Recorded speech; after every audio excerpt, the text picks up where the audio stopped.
Hello and welcome. Your friendly neighborhood describer, JJ Hunt here. Like many of you, I am super stoked for the Disability Collective's upcoming presentation of CRIPtonite 2025, the drag and burlesque variety show being staged at Buddies in Bad Times Theater on June 25th at 8 p.m.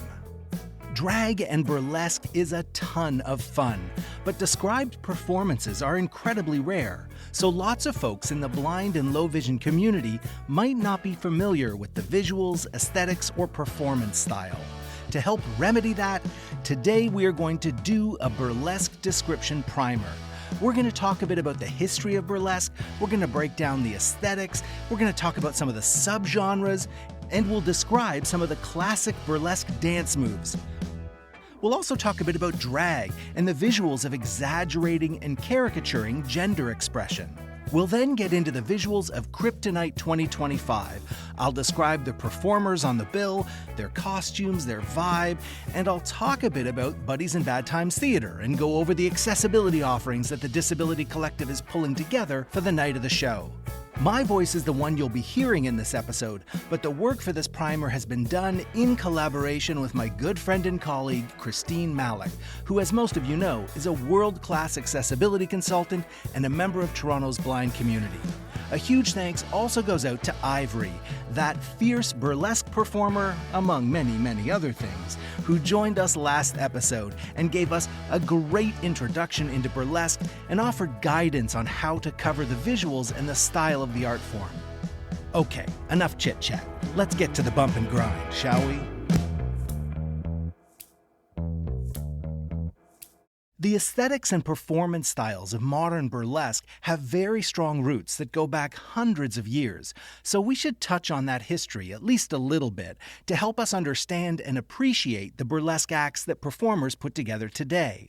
The term burlesque dates back to 16th century Italian manuscripts and was adopted by 17th century French and English literati, who used the term to describe what they felt was a, quote, gross imitation of the dignified or pathetic. By the 1830s, what is now known as Victorian burlesque was beginning to be performed in London and other parts of England. These were musical theater parodies that mocked well-known operas, plays, and ballets. The shows were boisterous and involved what some might consider lowbrow humor, but they weren't overly sexual, bawdy, or risque. The sauciest parts of the show were usually women in corseted low-cut dresses and women portraying men while dressed in tight tights that showed off their shapely legs. Victorian burlesque was introduced to America in the 1840s, and by the 1860s, what we now call American burlesque was being performed in clubs, cabarets, music halls, and theaters. These were shows that combined the structure of minstrel shows with the style and content of Victorian burlesque. The structure of a minstrel show was a series of separate acts performed by comedians, dancers, and magicians. Combine that with Victorian burlesque's corseted women with shapely legs, and what you have is a variety show consisting of comedians, musicians, chorus numbers, and parodies of famous musical acts, often with an exotic dance as the final number. So by the late 1800s, the burlesque structure and aesthetic is already solidifying. The shows combined humor and parody with a bit of hubba-hubba, with many femme performers wearing sexy clothing of the day, such as corsets and stockings, long gloves, and elaborate headpieces. The popularity of American burlesque grew throughout the early 1900s, and not surprisingly, as it evolved, the comedy got bawdier, and the exotic dances became striptease performances, often with comedy, singing, and sensuality all part of a single performance. American burlesque peaked in the 1920s and early 30s, with 2 national traveling circuits competing with vaudeville shows, and at least 150 striptease stars headlining bills across the U.S. and parts of Canada. American-style burlesque also bounced back to Europe and was very popular there, where elements of cabaret and the cabaret aesthetic were folded into the mix. I think it's fair to say that by this point in history, classic burlesque aesthetics have been fully established. Corsets, bustiers, stockings and traditional lingerie, short crinoline skirts, poofy feather trains, flapper fringe, feather boas, and feather headpieces. If color is your thing, think deep velvety reds, luxurious purples, some rich blues and greens, accented with lots of blacks and sparkly silvers and golds.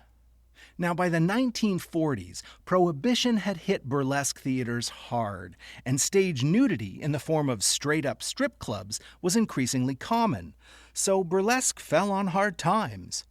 Now, in recent years, there's been a resurgence. New burlesque, or neo-burlesque, is a revival of the traditional art. Neo-burlesque shows are usually based on the variety show structure of what is now called classic burlesque, with separate performers doing independent acts, one after the other, usually with some kind of erotic or sexy element woven in. But new burlesque fully embraces the talents and skills of its performers, which was always an element of classic burlesque. Cabaret performances, acrobatics, fire-breathing, circus skills, singing, dancing, comedy, all are highlighted in neo-burlesque. Neo-burlesque also embraces different body types and queer culture in ways that were sometimes lacking in different eras of classic burlesque.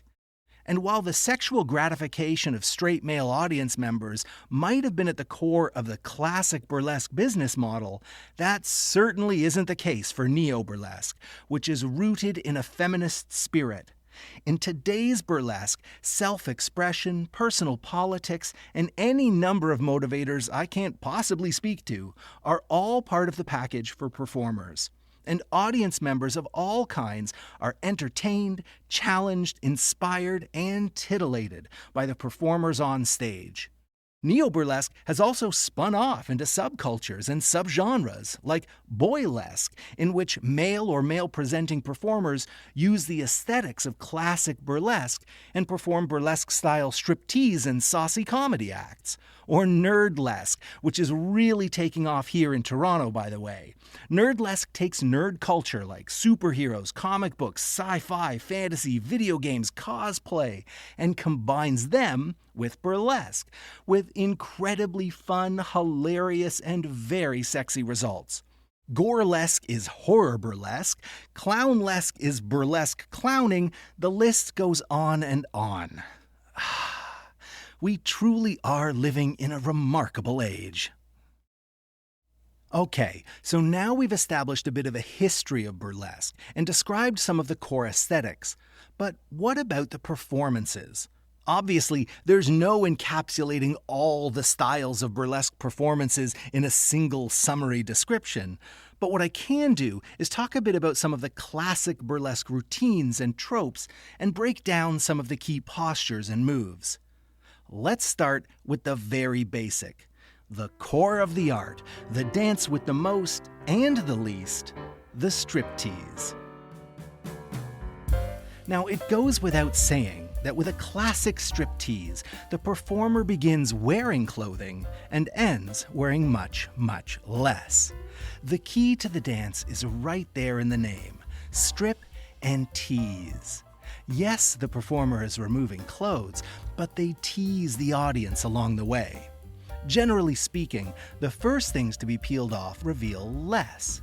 Stripping off clothing that reveals more is done with great intention, often timed to a moment in the music, something with a dramatic crescendo, a nice thump of a drum, or a gritty wail on a muted trumpet or trombone.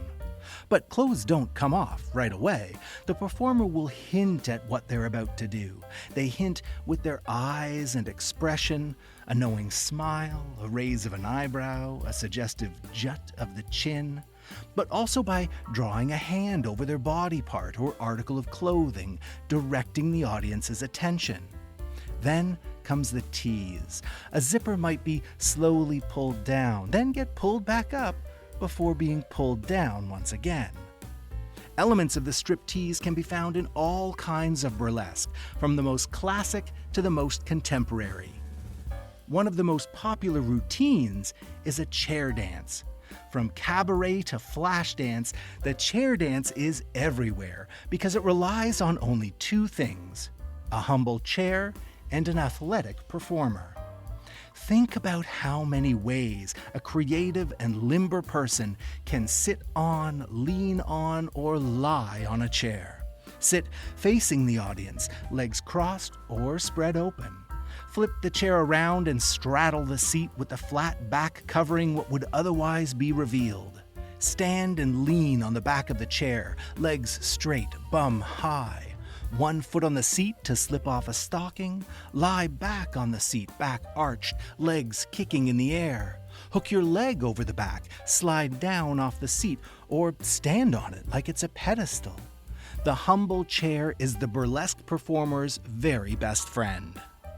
The fan dance is one of the most well-known classic burlesque performances. Often the fan dance is a tease dance that uses hand fans to conceal and reveal. The size of the fans varies wildly. Traditionally, they are like large wings that cover the entire forearm, but they can be small, like little paper fans, or really anything in between. In a fan dance, the performer will use the often large, feathery, semicircular fans to cover themselves, revealing bits and pieces of their body or costume throughout the performance, sometimes saving the full reveal to the climax of the song. The fans are also just lovely, delicate props that can be fluttered or flapped or suggestively twitched. Fans can also be used to frame the performer, a feathery arch behind the head, wings on the body. A pair of fans can be held together to make a full circle, and that can become the dancer's personal backdrop to show off their silhouette at any moment. Other common costume props are boas, umbrellas, and even balloons. Let's go through some specific burlesque moves that are part of every classic performance, and lots of neo-burlesque performances too. Feel free to get up off your feet for this part, close the curtains, put on your slinkiest outfit, and go through these steps with me. This breakdown features lots of information gleaned from videos produced by Vera Valentina, a burlesque YouTuber who puts out tons of content, including dance routine tutorials. Okay, let's start with the showgirl stance, or bevel in dance terms. This is a standing pose. You stand with your feet perpendicular, the lead foot pointing to the crowd. Your bum is tucked in, your core is tight, your shoulders square. Your hands can be on your hips, at your side, or in the air. There's real strength and style in this posture. Some would call it flattering, some would call it pretty. It is an elegant and formal posture that's a bit of a default for showgirls and other femme performers. Then there's the bounce. If the showgirl stance is the default posture, the bounce is the default move. So you get your feet in bevel or shoulder width apart, you face the crowd, and then you dip your hip to one side. You bounce in and out of a cocked hip. You can bounce as an accent or bounce repeatedly, as many times as you like.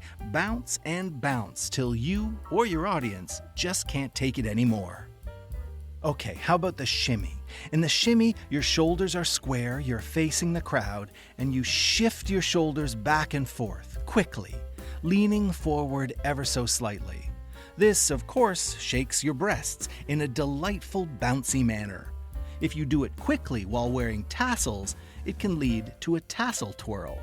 So some pasties, those are the decorative discs or similar shapes that cover a performer's nipples, are adorned with tassels. If a performer is wearing those and shimmies their shoulders, that also shimmies their breasts and makes the tassels twirl. If the performer is highly skilled, they can actually control this twirl. With a good shimmy, the tassels twirl inward like offset propellers. If you bounce up and down, the twirling will become synchronized. A slight lean to one side and the tassels will twirl in one direction. If you put one shoulder forward, you can twirl one at a time. You get the picture. And what a fun picture it is. Okay, the bump. This is a great accent move. In the bump, you flick your hip to the side. This is like a saucy hip check. The bounce has a dip. The hip goes down. With the bump, the hip whops to the side. To sonify this, I would use like big, heavy thuds on a kick drum. A boom, boom, boom. Then there's the grind. Grinds are hip rotations. So sometimes you put your hands on your hips and you can make small rotations, or you can make big, large rotations. You can do this centered. You can do a grind with a hip cocked to one side. You can do a grind with one leg forward or one arm up. There's lots of different ways to grind. The grind can be smooth and subtle, or you can really lean into it, slow it down, and really grind those hips. You've probably heard of the bump and grind. That's when you add the two together. Bump to one side, grind back to center, then bump to the other side, grind back to center. That's an absolute classic. Okay, this last move is really flexible. Not so much a set action, but more a silky smooth style of gesturing. I'm talking about caressing your body. So your arms, your shoulders, your hips, your chest, your legs, you run your hands across your skin or costume using the tips of your fingers or the back of your hand. The sighted audience members will follow along. You're literally showing them where to look, steering their gaze across the contours of your body. And if you suddenly pull your hand away, you're telling them where not to look, too.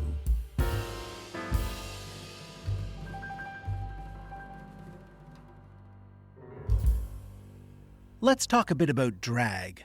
Drag has been huge and mainstream for a while now, thanks in part to shows like RuPaul's Drag Race. In drag, an entertainer dresses up and performs an exaggeration of gender expression. Exaggeration is the key here.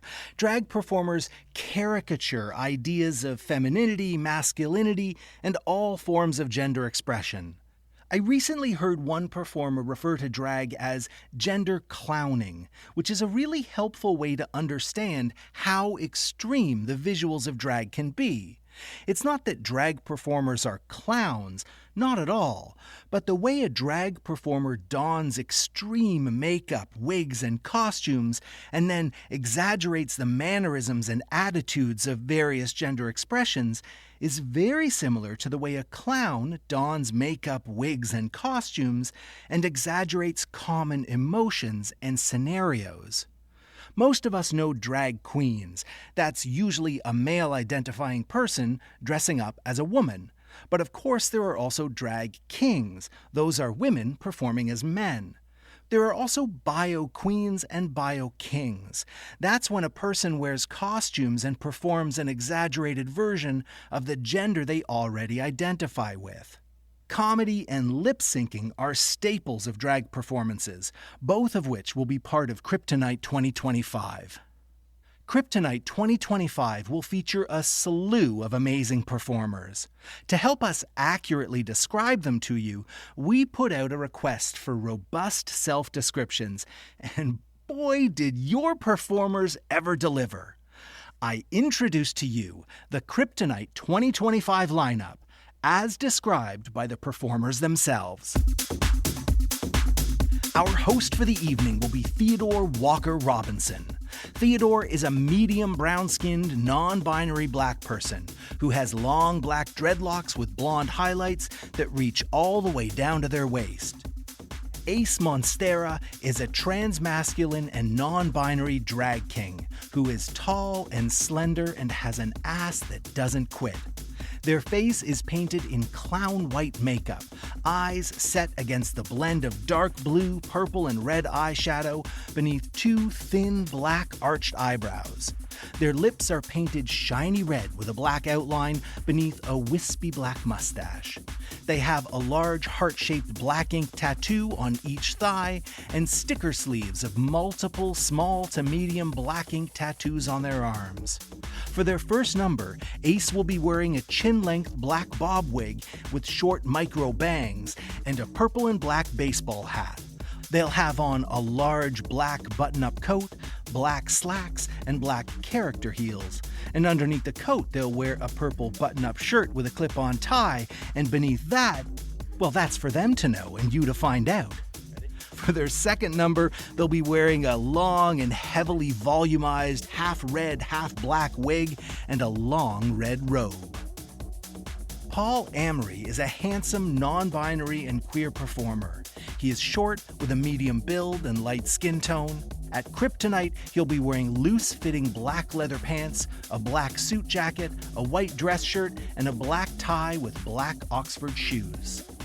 Stefan Fetamine is a transmasculine, non-binary drag king. He's short and curvy with a tall, black, slick-back pompadour wig. He has pale white skin tone contoured with makeup, highlighting his jaw, cheekbones, temples, chest, and collarbones. And he has 3 line-work tattoos on his left forearm. For his first song, Living in a Dream, he'll don an unbuttoned, shiny purple shirt that reveals his chest and abs. His shirt will be cuffed to his forearms and topped with a rhinestone black vest with dangly silver chain shoulder pieces and the word Fetamine stamped on the back. He'll wear black, high-waisted pants with a thick black belt, black mid-thigh-high boots, and black fingerless gloves with silver detailing. For his second song, False Confidence, Stefan will wear an unbuttoned white short-sleeve shirt and a white undershirt beneath.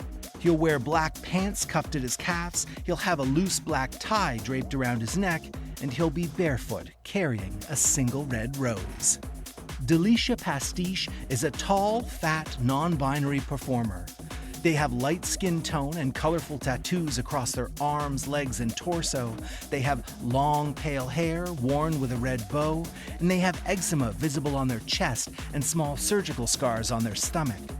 Their costume features a bright red satin robe with dragon embroidery on the lapels and a white cravat and lace wrist cuffs.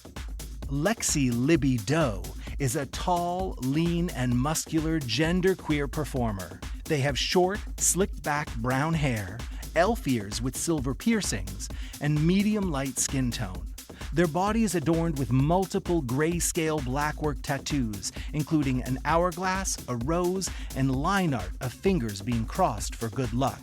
Lexi Libby Doe is a mobility aid user and will either be performing with forearm crutches or with a cane that has a decorative floral pattern.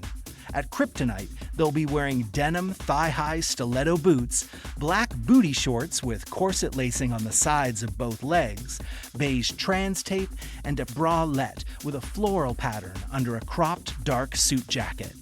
Imogen Quest is a curvy, mixed-race Indo-Caribbean genderqueer or gender clown individual. They wear a tall, light purple bouffant wig with curly tendrils and a pink sparkly bow, and they have body hair and tattoos lightly scattered across their arms. On the night of the show, they'll be wearing a purple and zebra print panel skirt, white gloves, multicolor ribbon collar, fishnet stockings, and tall, glittery high heels. Craven Blood is a handsome, thick, black trans man with piercings and tattoos. He'll be wearing a black, straight, long-haired wig and a black priest robe with black boots and a black hat. He'll also be wearing red sheer glitter gloves with nails, if his sensory issues can tolerate it on the day. That Deaf Witch is a non-binary femme performer who is tall and curvy. They have shoulder-length wavy brown hair with auburn highlights, and they use American Sign Language. They have lots of tattoos adorning their peachy white skin, including a they-them tattoo with a blue butterfly, cursive writing, a rose quartz crystal, 1111, and the infinity symbol. At CRIPtonite, they'll be wearing a black silk robe with silk purple gloves and a teal and purple lacy baby doll dress. Ashley T, known as Miss Diamond, is a tall, curvy, light-skinned cis-black woman with long dark hair cascading past her shoulders.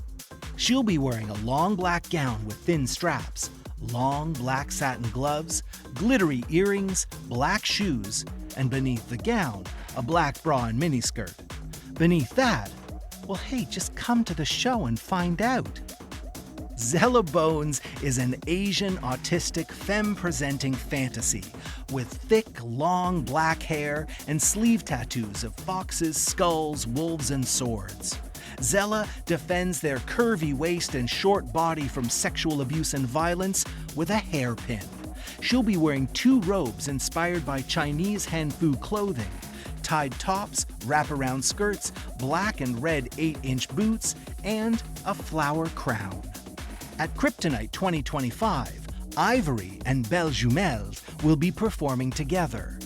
Ivory is a tall, thick, and curvy queer cis woman with medium skin tone and tattoos. She wears her long brown hair with a blonde streak in a high ponytail, with voluminous drop curls and a victory roll-style curl at the front of her head, just like Belle Jumelle. At CRIPtonite, she'll be wearing a bright yellow race car outfit blinged out with rhinestones.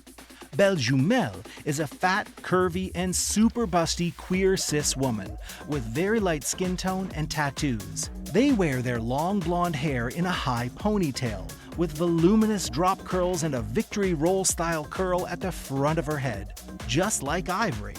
She'll be wearing a bright pink race car outfit, blinged out with rhinestones. Now, I'm not sure I'm going to be able to fit this into my live description on the night of the show, so I wanted to pass along that Belle refers to her boobs as the twins, because Belle Jumelle means beautiful twins in French. The more you know. And last but not least, we have El Experimento. El Experimento is a Latinx, queer, transmasked trans man with medium light skin tone and a medium build. He has hairy pits and legs and a scattering of small tattoos. He wears his dark hair slicked back with curls framing his face. For CRIPtonite, El Experimento will be performing as the Candyman. His face will be painted like a candy heart, and he'll be wearing a sparkling royal purple and pink, dandy-inspired suit with a hat and a cane.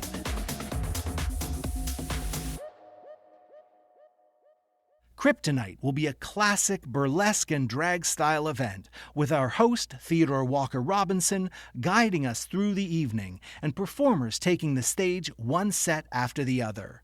The physical setup will be very simple, a black raised stage with black curtains. On either side of the stage, there will be large screens that will display a pre-show video advertising upcoming events. During the show, the stage left screen will be turned off, and the stage right screen will display live captions. Our deaf interpreters, Jaideep and Gaytree, will be positioned at stage left. And just a heads up, the stage will have a small set of stairs front and center, so performers can leave the stage and perform in the center aisle if they wish. For complete venue and access information, head to the show webpage, thedisabilitycollective.com/CRIPtonite2025. Okay, that is it for me and this audio description primer. The sauciest AD primer I have ever recorded, I might add. Tickets for CRIPtonite 2025, Toronto's fierce, radical, and unapologetic deaf and disability-led drag and burlesque show, are on sale now and going fast. Join us in person at Buddies in Bad Times Theatre or online via live stream on Wednesday, June 25th at 8 p.m. On behalf of everyone at the Disability Collective, thanks for listening. We'll talk again soon.